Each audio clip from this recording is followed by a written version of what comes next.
Hi, I'm Barry Farber, and this is In Search of the Magic Tree.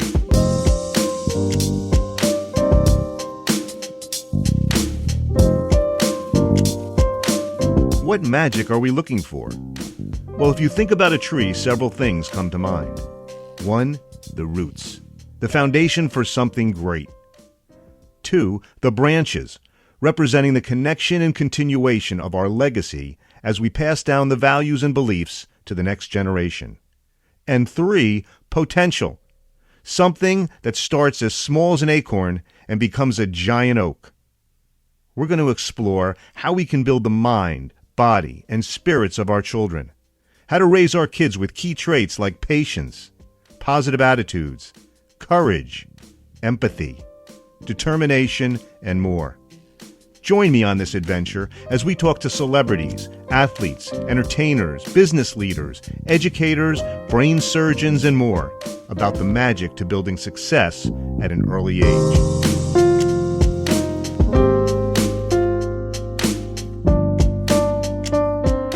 Dr. Mark McLaughlin, it's great to have you on again. It's great to talk to you again. Welcome. It's a pleasure to be here, Barry. You know, before we even start, I was thinking to myself, all the things you've done, and even before talking about how the child's mind works, the adult mind, and so forth, you were fascinated by the brain at an early age and the magic of the mind, what makes it work. And I want to understand how you even got into this at an early age. What started you on the path of becoming a brain surgeon? Sure, and I'm terrifically grateful for where I am now and the people that have helped me along the way.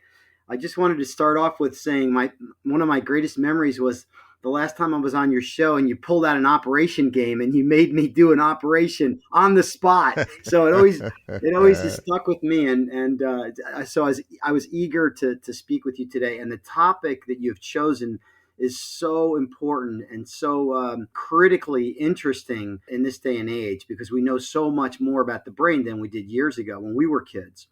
I was so fortunate to be brought up in a family of doctors. My grandfather was a doctor. My uncles were doctors. My great uncle was a doctor. Now, my father wasn't a doctor. He was an attorney, and he played an important role, and my mom and dad both, in my education. But I was around my grandfather. I had a very close relationship with him. He lived in West Orange. And we lived the street below. And when I was a little kid and wasn't happy with what mom was telling me to do down at home, I would just run away to grandma and grandpa's house one block up, and I would hang out with my grandfather. I just remember from a very early age, that he was a doctor, that people called him. He helped people, and he was on call a lot, and he was a needed person and saved a lot of lives. So I was so lucky to have somebody like that. I mean, I used to carry his black bag on house calls when I was a kid. And then as I got into, my adolescence, it really stuck with me, the interest of caring with people. And it wasn't necessarily the brain at that time. That sort of came when I got to medical school. But definitely the interest in serving people and caring for people. I was the pool doctor at the swim club, and I would wear this yellow hat and walk around the pool and give out Band-Aids to people who stubbed their toes. And so it was really ingrained in me very early to serve people and to care for them in their health. And that really stuck with me my whole life. That's an amazing story because it just sounds like you have a very, that milieu, that successful surroundings at an early age allowed you to kind of pick up information that way. And that I see that in later years when we talked previously what you've done. You dedicated your adult life to understanding the brain and how it works, how it functions. Your job as a neurosurgeon is to repair the brain when it breaks down. And I was just curious, how do you look at a young Mark McLaughlin when you started out doing this as a career? What did you see? Well, it actually, I think that the important concept is stimulation of the brain. And I remember when I would run away to my grandparents' house, I'd go sit on my grandfather's chair on his lap, and he had the television on, but the volume at zero. He had the radio on. He would listen to WINS, and he was reading a book all at the same time. And what a great lesson for a little kid. Here is a person who wanted knowledge so much. He was drinking from three different sources at the same time. The brain, we say it's like a muscle. In many respects, it is, because you need to stress it for it to get stronger, for it to improve, and for it to thrive. It's not a muscle, it's an organ, but it's the same concept. You go to the gym and do curls, and it strengthens and grows your biceps. If you challenge your brain by learning a piano, or learning a new language, or learning a new hand-eye coordination skill, all of those things will strengthen the connectivity in your brain, and it will lead to a fruitful life, and it will also decrease the chances of you having neural degeneration in the form of dementias and other type of neurodegenerative diseases. One of the breakthroughs that happened in my life is, I have 3 kids, they're all grown, but my daughter was young, 3-4 years old, and I was interviewing Dr. Fred Plum and Dr. Fred Epstein, and you're familiar with them. And they were saying to me, you should start reading to your kids at the age of like a month, 2 months. And I was like, really? They pick up sounds and vowels, and it's a bonding effect. And the plasticity of the brain at an early age is just amazing what it can learn by the age of 2.5. Look what it does. Look, it walks, it talks. So my thing is, what makes me amazed is there's 140 million babies born a year, and there's the brains that are open for nurture. Nature's there, and it's amazing, the brain, but what can we do at an early age to really create the foundation so that once this brain does form, even though I know you mentioned its plasticity can be ongoing up into our later years, but at that maximum stage at an early age, what can parents do to really impact the kids that way? Well, Barry, the brain grows 4 times its size during the preschool years of a child's life. So from being born to being a preschooler, it grows 4 times in size and connections. And it reaches... 4 times? I never knew that. 4 times. Never. A child's brain reaches 90% of its adult size by the age of 6. So your brain size is essentially determined by the age 6, and it's growing rapidly from your birth up until that age. And it's you talk about reading, it's critical. I mean, they've done studies of reading to 1-year-olds in this range from 1 to 3, and what they see is it's the quantity actually translates into quality.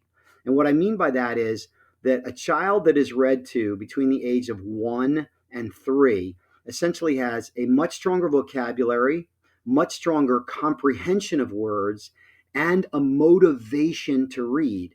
And, the scientific journals use the word motivation, but I would say what it is a curiosity. And that is what is so critically important in instilling in children, is to coax out the natural curiosity that a child has. And that's something that I think we all lose as we get older. And it's important for us to really rekindle it and gain it back and encourage it. And not only do the children that are read to have higher vocabulary and comprehension, the parents that read to them, this is scientific proof, the parents that read to them have better vocabulary and syntax after reading to their children. So it's not just the child that benefits from it. Why is that, doctor? Why would that be, especially at the level of the 1-year-old, 2-year-old? Because most children's books actually have good syntax, and they have really good vocabulary words in them. They're not complex. You don't need to be an extremely high-functioning intellectual person with fancy words. The words that you see in Dr. Seuss, the words that you see in, hey, I loved Little Billy, that was great. The words that you see in that book are fantastically simple and important. And the more an adult hears those words, the more they're likely to live up to them. There's a question I have for you now. Speaking of the adventures of Little Billy and Search of the Magic Tree and that whole search process, and from Diamond in the Rough, my goal was to take the different attributes of attitude or courage or empathy and all that. Do you think that can have a huge impact on a child's life, like especially the books you choose? And look, we have iPads and we send them off and we let them see a show or whatever they do, but I want to understand the difference between that and reading something positive with a story that makes their imagination go wild and the bonding effect, and then go into about talk about museums and hands-on applications and building blocks and so forth. Well, Barry, a teacher taught me a long time ago that you are the author of the dictionary you carry around. And I tell that to my wrestlers all the time.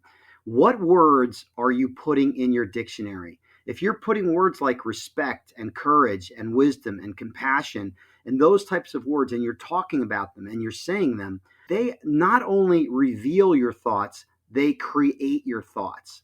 So I'm a big advocate of words and the choice of words and how they actually shape the way we think. The old William James quote, I'm not whistling because I'm happy because I whistle.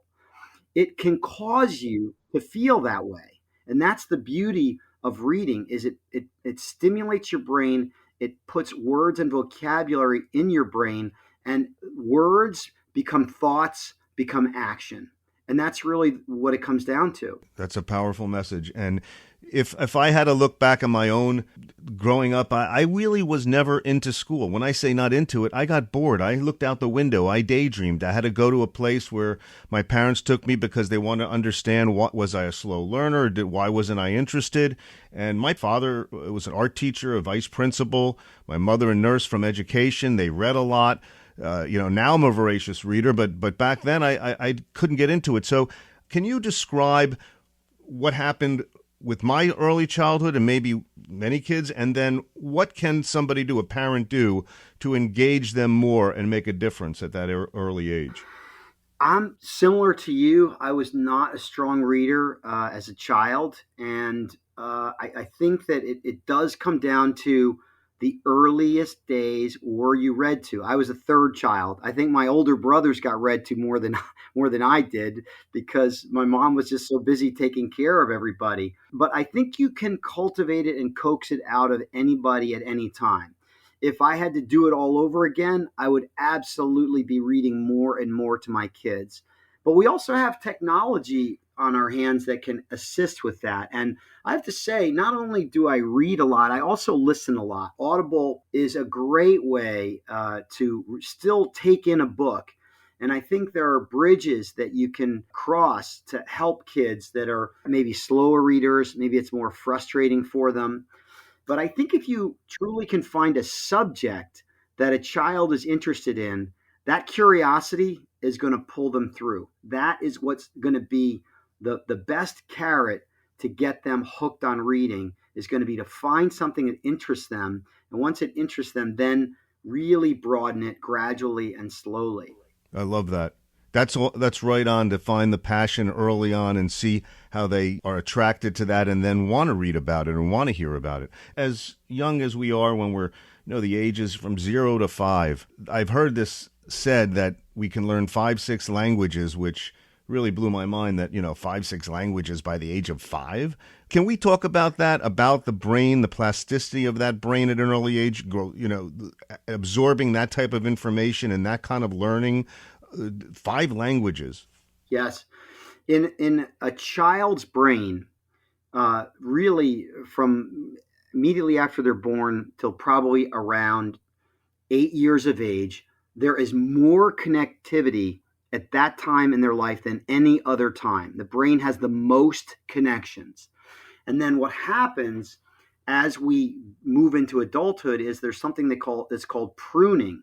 And pruning occurs when we start, selectively choosing activities that we start to master. And what happens is some of those other pathways will atrophy and fall away. So the reason that a child can learn multiple languages is they have many more pathways for that to be digested by their brain. So think of it as like in an infant and a young child, think of their brain almost as like a gigantic network of hundreds and hundreds of roads to get from here. I live in Princeton, New Jersey, to Miami. Think of the hundreds and hundreds of roads that you can get there, and think of there are advantages to that. Like if there's a problem or a fire in some area, you have another route to go. You have multiple routes to go. But as we get older, we form those Route 1s and those I-95s, and all the other roads kind of atrophy. They grow weeds, they get trees that grow on them, and they're not accessible. So really, that's what brain plasticity it is. It allows pathways to bypass an obstruction. So, for instance, up to the age of about 8, if a child comes in with a brain tumor in their speech area, and most of the time speech is contained in the left frontal lobe of the brain. And if a child comes in 8 and under with a tumor in their speech area, we can operate on it, remove it. And even if a large portion of their speech apparatus in the left hemisphere is damaged, their speech will come back and they will learn and have normal speech because the right frontal lobe takes over. But if that surgery happens generally after 8, they lose that speech and they'll lose that speech forever. As a child, they have multiple pathways for them to figure something out. And this is what leads me to talk about something called cognitive reserve. And cognitive reserve is a way of setting up your brain to not malfunction as you enter into your elder years. And we can talk more about it, but basically, it's creating other pathways as an adult so that you have more words to describe an object, so that you have more ways to articulate what you're thinking. And the reason that's helpful is as you get older, let's say you have a stroke in one area, you have another pathway that will allow you to articulate yourself without struggling. And so that's something that you can do to strengthen your brain as an adult. But as a child, it's already hardwired into you. How old are your kids now, Dr. McLaughlin? I have a 29-year-old, a 28-year-old, a 26-year-old, and a 25-year-old. Right. Okay. So I'm thinking to myself, I'm curious, and I know what I would do, but what would you do differently knowing what you know now when they were 2 years old, 3 years old, 1 year old? Or would you not do anything different? Oh gosh, we all think of things we could do better as a parent. Educationally, I was lucky that my wife Julie is a voracious reader, and she read to the kids much more than I did because I was busy in the operating room. But I think being more curious about their lives, what I would do is I'd come home after a long day and I'd want to play with them, but they would be doing their homework or something, and Julie would say, "Look, you have to adapt to their day. They can't adapt to your day." And so I think definitely in that respect. But, as a young adult, what I'm doing, Barry, is most people in that age group, they're not strong readers. They take in podcasts, they watch TV, and they play a lot of video games. Fortunately, my kids don't do a lot of that. But what I do is I try and help them along reading. If I read a good book, what I'll do is I'll literally highlight a couple of paragraphs that I think are really important, or one chapter. I'll put a Post-it note on them and I'll mail them the book, and I'll say, you don't have to read the whole book. Just read this one chapter. Just read these paragraphs I highlighted. Here's a speech that I saw that was really good. Read this. And so it's a way of just sort of digesting it, making it easier for them. And I think in children, that's the same way too. Break it down. For one kid, you could sit there and read them a whole chapter. In another kid, you probably just need to read them one page and then have a conversation about it. So people digest information at different rates at different times in their lives. Now I can read 3 or 4 books at a time. You think of these kids when I like diamond in the roughs. They're born, they're right there in your hands. You can mold them, and you want to know that what you're doing is important and has value. And I'd like to understand your view on nature versus nurture and what we can do with the surroundings they're in. And is there a huge difference? Everybody says, you have great kids. It takes a lot of work. So I wanted to hear what kind of work is important for parents to do with their kids at that early stage. It's great you asked that. I just came across a recent article about that, and I can send you a copy of it for your listeners. But they looked at, the complex ways that our brain develops. And no question, there is a genetic code, and it does unfold in ways that we don't have a lot of control over. But there's also very strong evidence that there are multiple factors that affect how those genes play out. And this one article that I recently read cited 8 factors, and those factors were these are sort of the nurture factors, not the nature factors. And the nurture factors were sensory input as a child. So that's again what you're talking about: reading, singing, reciting poetry, all of the sensory inputs that children get. Unfortunately, it's drugs. If kids are exposed to drugs, either prenatally with a mother's addiction, or drugs in childhood and or adolescence, it can clearly affect brain function. Hormones, third effect.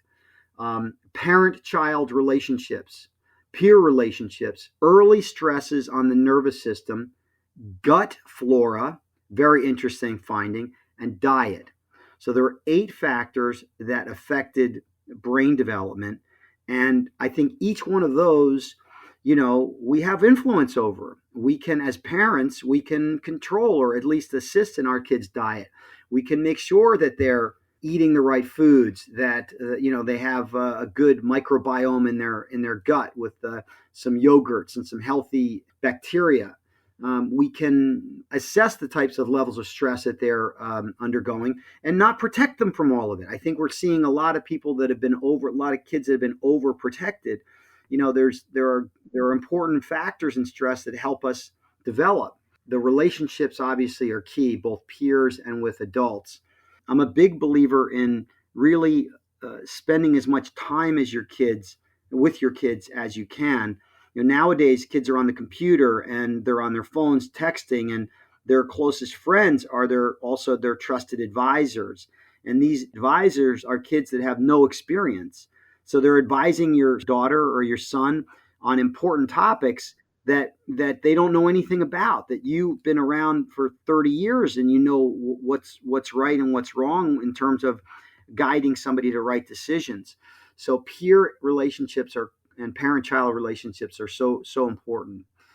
So those are the sorts of things that can affect development. And so it's truly a dance between nature and nurture. We might do a deep dive one day, because you could just keep talking about all the, talk about 8 essential facets there you're talking about. And I want to come back to diet in a moment that you just mentioned, but I have something in my mind that has bothered me, and it's sometimes, Sherman the Turtle in the story I sent you is all about discipline, about effort. And I think of sometimes reaching for the ball to give it to him, or you letting him crawl to the ball, or, at that stage, all the way up to the point of letting them fail sometimes and learn on their own and be there to support, but not to do everything for them. I would like to understand that, especially at an early age where that becomes the foundation for later in life. I have more experience in kids, from second grade to 8th grade, because I coach a youth wrestling team. And my experiences with those kids are, again, I talk to them about the importance of words, and I give them various different sayings. So one of the things I tell them is that the mind has to lead the body can't lead the mind. And so you have to train your mind to sometimes do things that are a little bit uncomfortable for your body, i.e. push-ups or sit-ups or running, or those types of activities. And I talk to them about the hardest workout they're ever going to do, the hardest maybe run they're ever going to do, is when they plan a course and they're running the course, and they come to a place where they can take a shortcut. There's no one around but them, and they have to make a decision. Am I going to take a shortcut here, or am I going to do what needs to get done? And I tell them, this is a very important decision you have to make. And that decision, the only person that's going to have to live with that decision is you. It can shape everything that you do beyond that, because that's a metaphor, right? This is a metaphor.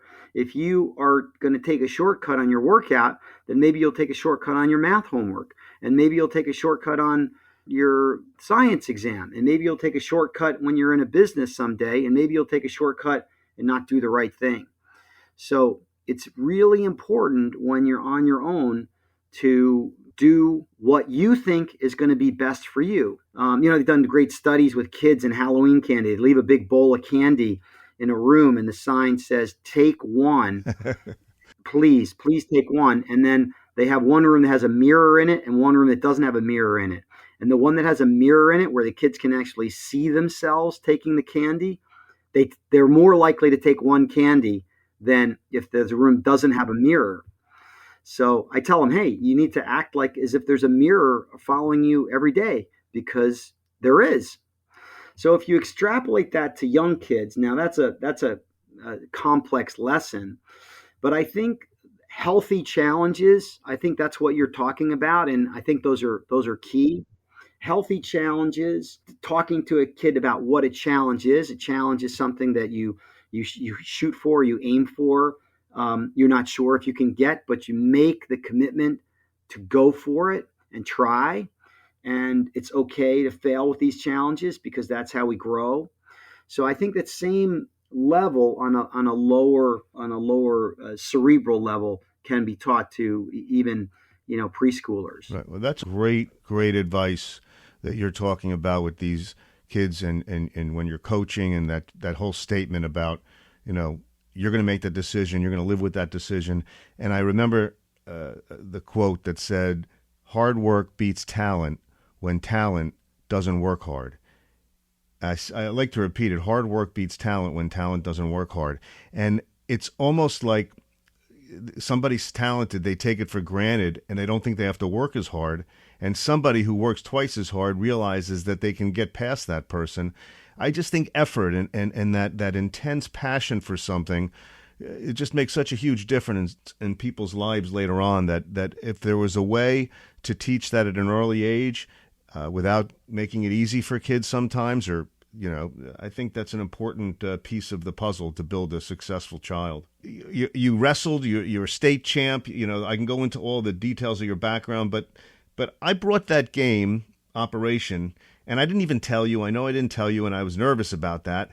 But you performed under pressure like nobody. My son still tells me about this when he saw the show, is that how you rested your arm on the table as you moved the pieces in the operation, so that it gave it much more of a sturdy stance. And he does that now with certain things. And anything about operating that you can share with us that's given you insights into breakthroughs in your life that you'd like to share with the listener?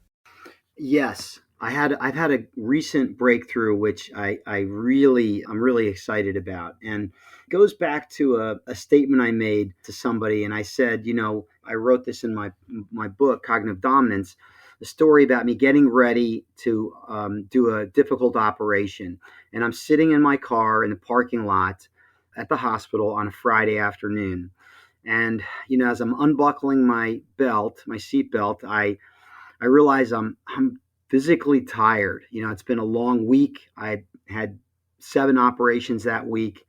My surgery that I'm supposed to do now was bumped from 11 o'clock to 2:30, which is not an ideal time to operate, because the shift change happens at 3, and I'm going to have somebody who's competent, but somebody who isn't familiar with the instruments that were set out on the table at 1:30 when they were preparing the operation.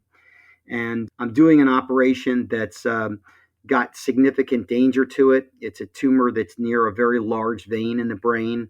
If I'm working in that area, it can be some very serious bleeding. And it's a procedure that I've done many times, but it's not a procedure that I've done recently. So I've got this significant level of anxiety going into it. I get a phone call from my father's doctor, and he tells me that my father has leukemia and his prognosis is very poor. And so I'm just like, oh my gosh, I got to go talk to my dad. I can't do this surgery. There's no way. I'm mentally, I'm not ready for it. I'm going to have to cancel the surgery. So I knew I had to go in and I had to go talk to this patient. As I walked in the hospital, I just, I was sort of thinking, gosh, how am I going to tell this guy this? How am I going to, he's ready. And, but I did not feel like I could do the surgery. So I had convinced myself I was going to cancel the surgery. And as I started walking in, I heard like this this stanza from Rudyard Kipling's If that my father had given me many years ago. And then this is again the power of reading, the power of literature. And I remember the verses that they just stuck right out like a lightning bolt in my head.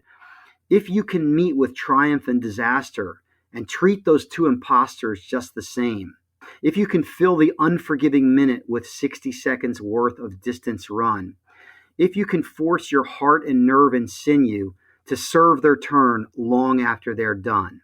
And as I looked down the hallway, I saw this gentleman, and he was there with his wife and his 3 children at the bedside. And at that moment, I said, you know what? What would my father want me to do? He would want me to do my job. He would want me to help this man who needs my help right now. And you know what? I'm not going to cancel this surgery. I'm going to dedicate this surgery to him. I'm not going to quit. I'm going to make this my finest hour. And I shook this man's hand. And I said, we're ready to go. I took him back, did the operation, did it well, took him to the recovery room, and then I went to go see my father. And I realized that I was inspired by that poetry. If you'd asked me that a year ago, I would say I was inspired by that poetry. But you know what my teacher taught me the other day is he said, you weren't inspired by that poetry. In the presence of that poetry, you became a better person. In the presence of that poetry, you became less fearful and more loving of your father and more loving of the profession that you chose. And when you became less fearful, you became more effective. I'm telling you, I remember that quote, treat those two imposters the same. Just that whole scenario there, that's an amazing situation you were in and what you've done. And looking back on that, how does that make you feel today? I love it. And I tell my wrestlers this all the time. You know what triumph and disaster is? It's thinking about whether you're going to win or you're going to lose. Forget it. It's in the past. It's in the future. It's not where you're at. Just go out there and follow your drilled and your rules and everything that you practiced and let it all hang out. And the rest will take care of itself. There's a saying I go by, and it's one of the most difficult sayings to convey or also believe yourself. It's, those who desire nothing possess everything.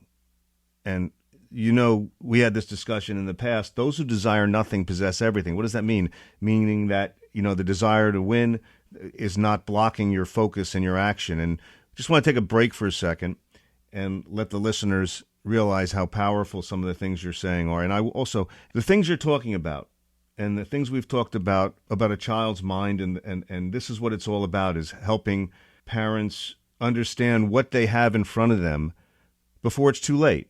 You know, before you look back and say, I wish I did that. I wish I tried something different. I wish I took them more out to museums, hands-on museums, or I wish I built blocks with them at an early age or built cities. Or I used to wonder why, like one son wouldn't talk a lot to me, and my wife and I would wonder. And so some kids talk more than others. It's not a problem. It's just the way they are. They're quiet.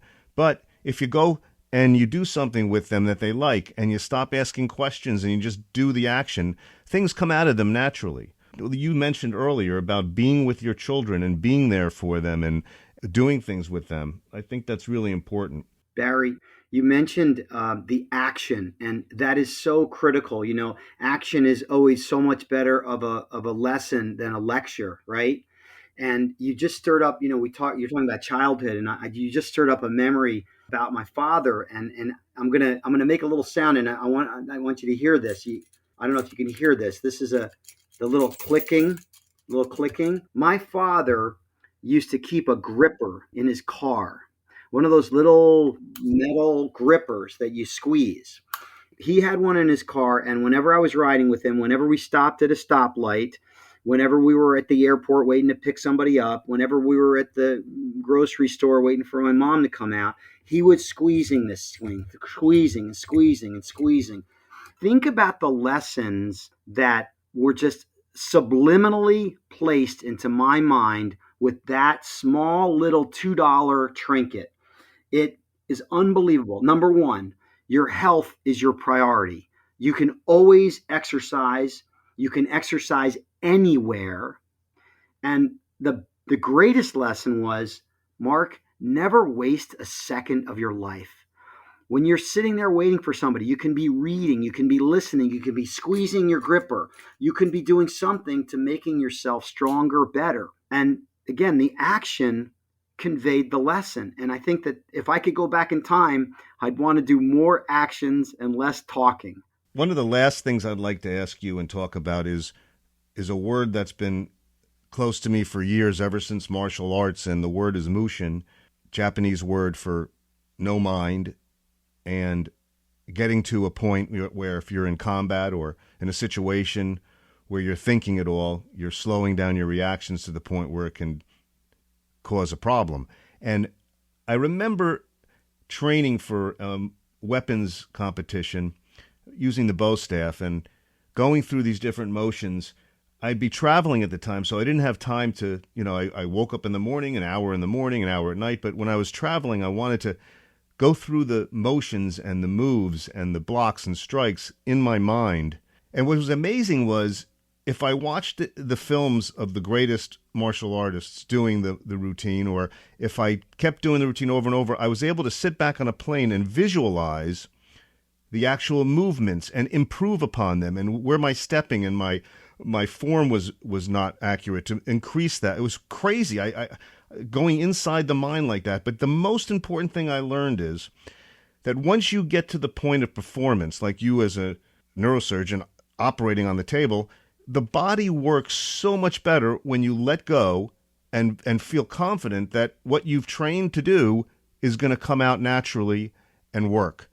And that is one of the hardest things for people to look at, because to trust yourself that much, where in basketball, whatever, when you see somebody in the zone and they're not thinking, they are doing what they've been training for years in that moment.